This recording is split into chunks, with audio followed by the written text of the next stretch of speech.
Marlène et Jean-Claude sommes très heureux de te présenter une émission très spéciale afin de comprendre les faits d'actualité. Merci pour ta fidélité. Merci une fois de plus d'être là afin qu'ensemble nous puissions continuer d'étudier la parole de l'Éternel des armées. Alors que nous allons ouvrir le Saint-Livre une fois de plus, recherchons le Saint-Esprit afin d'être dirigés par lui dans la compréhension. Prions notre Seigneur et notre Dieu. À mesure que nous nous rapprochons de l'avènement du Sauveur, nous sommes conscients qu'il nous est nécessaire de comprendre la parole. Car tu nous dis, vous connaîtrez la vérité, et la vérité vous affranchira. Seigneur, nous voulons être affranchis du péché. Cet esprit vient nous conduire une fois de plus dans toute la vérité, nous t'en prions. Au nom de Jésus et pour ta gloire éternelle. Amen. Conformément à la parole de Dieu, les sauterelles descendirent sur l'Égypte. Elles dévorèrent tout ce qu'il y avait de vert. Le sol devint propre. Les personnes criaient parce que les sauterelles étaient dans les maisons. Les gens qui, pendant 3 jours de sauterelles, les sauterelles volent, elles tombent sous les humains qui crient, les enfants qui pleurent. Un désastre. Et chaque fois qu'il y a une plaie, Pharaon fait appeler Moïse et Aaron et leur dit, priez l'Éternel, j'ai péché, je regrette, je demande pardon, priez l'Éternel, chaque fois. Et Moïse a déjà compris le jeu de Pharaon. Il lui dit, je sais que lorsque la plaie s'arrêtera, tu ne vas pas nous laisser partir. Il sait. Pourquoi? Parce qu'il a compris. Il a compris ce que Dieu lui avait dit. Et parce qu'il a compris ce que Dieu avait dit, il n'est plus triste. Il avance conformément à la parole de l'Éternel. Il avait trouvé la vitesse de croisière. Aujourd'hui, nous verrons le salaire. De quel salaire s'agit-il? Allons dans Exode 11. Alors, je me répète. Il y a donc des plaies que je n'ai pas mentionnées pour que tu ailles et que tu aies le temps de lire pour comprendre. Alors, on va dans Exode chapitre 11 et nous lirons à partir du verset 1er jusqu'au verset 3. L'Éternel dit à Moïse, « Je ferai venir encore une plaie sur Pharaon et sur l'Égypte. Après cela, il vous laissera partir d'ici. » On s'arrête ici.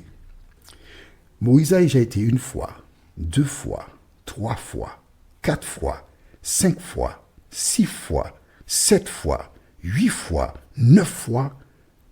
Pharaon reste sur sa position. Mais note que toutes les fois que Moïse se rend vers Pharaon, il ne pose pas de questions à Dieu. Il ne demande pas à Dieu d'explications. Il se contente d'obéir. Au fur et à mesure que Dieu agira dans ta vie, aussi longtemps qu'il interviendra, ta foi grandira jour après jour. Et là, Dieu annonce à Moïse, il y aura une prochaine plaie. Et quand elle s'abattra sur l'Égypte, Pharaon vous laissera partir. Quand tu liras, parce que je souhaite que tu lises, tu verras qu'à aucun moment Moïse dit, mais Seigneur, j'ai déjà été 7 fois, j'ai déjà été 8 fois, j'ai été déjà 8 fois, 9 fois, mais à quel moment tu vas nous faire partir, Seigneur? Dis-nous. Non, il n'a pas posé de question. Cela me fait penser au retour de Jésus. Il dit, personne ne connaît ni le jour ni l'heure. Donc, les 9 plaies vécues jusque-là illustre la manière que Jésus reviendra. Mais là, Dieu fait une faveur en disant à Moïse, c'est la prochaine plaie qui libérera le peuple. En fait, Dieu a voulu éclairer Pharaon. Rappelle-toi, les magiciens, dans le livre d'Exode, chapitre 8, versets 12 à 15, dirent à Pharaon, c'est le droit de Dieu. Notre étude précédente, l'aveugle, les gens dirent à Pharaon, ne vois-tu pas que le peuple périt? Donc, les magiciens reconnurent l'Éternel, on est d'accord?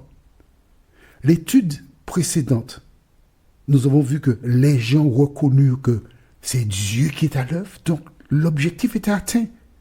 Parce que Dieu voulait se révéler aux gens. Et maintenant, il n'y a que Pharaon qui faisait de la résistance. Lisons dans le livre de Exode chapitre 11, les versets 1 à 3. L'Éternel dit à Moïse, je ferai venir encore une plaie sur Pharaon et sur l'Égypte. Après cela, il vous laissera partir d'ici. Lorsqu'il vous laissera tout à fait aller, il vous chassera même d'ici. Parle au peuple, pour que chacun demande à son voisin et chacune à sa voisine des vases d'argent et des vases d'or. L'Éternel fit trouver grâce au peuple aux yeux des Égyptiens. Moïse lui-même était très considéré dans le pays d'Égypte, aux yeux des serviteurs de Pharaon et aux yeux du peuple. Ici, nous voyons que ce sont les femmes et les hommes, d'accord, qui devaient faire une démarche. Je lis verset 2. Parle au peuple, tout le monde, pour que chacun demande à son voisin et chacune à sa voisine des vases d'or, d'argent. Ok? Il y a quelque chose je te dis que nous ne sommes pas des lecteurs de la Bible, nous sommes des étudiants de la Bible. On va faire marche arrière et on ira dans le livre de Exode chapitre 3. Exode chapitre 3. Et nous lirons à partir du verset 19. Tu as trouvé? Lisons. Je sais que le roi d'Égypte ne vous laissera point aller si ce n'est par une main puissante. J'étendrai ma main et je frapperai l'Égypte par toutes sortes de prodiges que je ferai au milieu d'elle. Après quoi, il vous laissera aller. Je ferai même trouver grâce à ce peuple aux yeux des Égyptiens.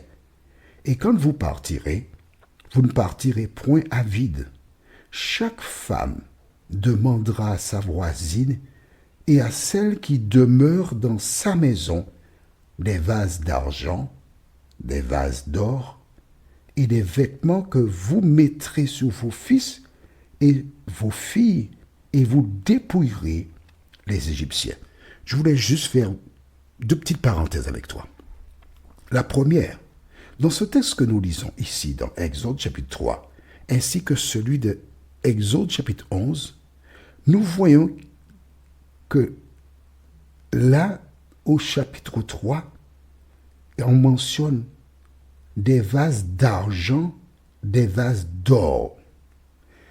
Dans ces deux citations bibliques, on voit que l'argent est mentionné avant l'or. Est-ce que tu as vu ça? Comment comprendre cela? Lors des Jeux olympiques, la médaille la plus importante, c'est la médaille d'or. Et ensuite vient la médaille d'argent. Mais là, nous voyons que l'argent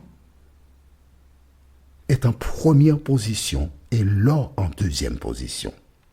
Deuxièmement, dans ce verset de Exode chapitre 3, il est dit que chaque femme devait aller obtenir des Égyptiens des vêtements, ces choses en question. Or, dans le chapitre 11 que nous venons de lire, Que dit Dieu? Je relis avec toi et pour toi au verset 2. Parle au peuple pour que chaque personne demande à son voisin et chacune à sa voisine des vases d'argent et des vases d'or. Là, les hommes sont intégrés dans la démarche. Tout le monde est intégré dans la démarche. La question est la suivante. Pourquoi ce n'est que maintenant que Dieu intègre les hommes, afin que tout le peuple se mobilise pour aller récupérer des choses avant de laisser l'Égypte? À travers ce changement, Dieu a voulu nous montrer d'abord que les premières personnes concernées par la prédication de l'Évangile, ce sont les femmes. Pourquoi? Ce sont elles qui mettent au monde des enfants, des humains. Ce sont elles qui ont la fibre d'amour supérieure à celle des hommes. Ensuite, maintenant, il dit que les hommes, eux aussi, doivent faire la même chose.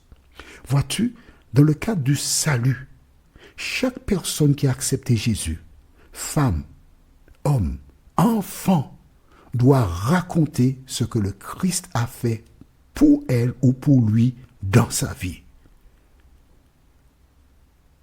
Ça, c'est le salaire. Pourquoi? Parce que les enfants d'Israël passèrent 430 ans en Égypte. Et ils furent esclaves pendant 400 ans. Ils n'ont pas reçu de salaire. Ils ne pouvaient pas laisser l'Égypte sans recevoir leur dû. Voilà donc pourquoi Dieu a mis en place cette démarche afin de partir avec des choses qui leur seront utiles, mais qui serviront aussi à la construction du tabernacle, le temple pour Dieu dans le désert. Notre prochaine étude s'intitule « Le jugement ». Nous avons 2 références bibliques. Exode chapitre 11, versets 4 à 7. Exode 11, versets 4 à 7. Et Matthieu 25, le verset 6. Exode 11, versets 4 à 7. Et Matthieu 25, le verset 6. Avant de nous quitter, prions. Notre Seigneur et notre Dieu, merci pour la parole.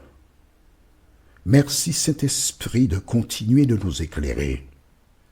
Merci de nous aider à nous rappeler qu'avant le retour de Jésus, des plaies seront déversées sur la terre. Mais toutes celles et ceux qui se trouveront en Gosen ou encore qui seront des enfants de Dieu n'auront rien à craindre. Merci de nous entendre, Seigneur, de nous exaucer. Nous t'avons prié au nom de Jésus et pour ta gloire éternelle. Amen. Que l'Éternel continue de te bénir et il me tarde de te retrouver. Nous sommes parvenus au terme de notre réflexion. Si d'aventure tu as une question, il te suffit d'envoyer un message par le biais de WhatsApp au numéro suivant, plus 596 696 88 93 93.